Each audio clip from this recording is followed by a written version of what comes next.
একদিন না বলেই খুব আপন হয়ে গিয়েছিলে তুমি।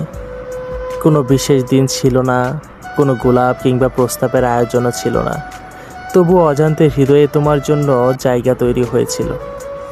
ধীরে ধীরে অভ্যাস হয়ে উঠেছিলে তুমি। রাতের শেষে তোমার কথা, দিনের শুরুতে তোমার কথা, আর দিনের ব্যস্ততার মাঝেও তোমার স্মৃতি ছিল আমার শান্তির কারণ। কিন্তু আশ্চর্যের বিষয়, এই সম্পর্কের শুরুতে কোনো আনুষ্ঠানিকতা ছিল না, তার শেষেও কোনো বিচ্ছেদের শব্দ শোনা গেল না। শুধু একদিন কথা কমে গেল, তারপর অপেক্ষাগুলো দীর্ঘ হতে হতে নীরব হয়ে গেল। আজও ভাবি, কি আজব ভালোবাসা ছিল আমাদের।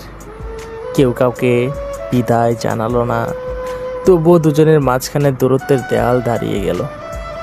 আসলে কিছু ভালোবাসার নিয়তি এমনই, সেগুলো শুরু হয় নিঃশব্দে আর শেষও হয় নিঃশব্দে।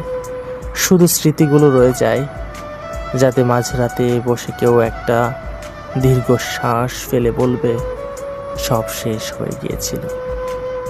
কিন্তু শেষ হওয়ার কথা কেউ কখনো বলেনি।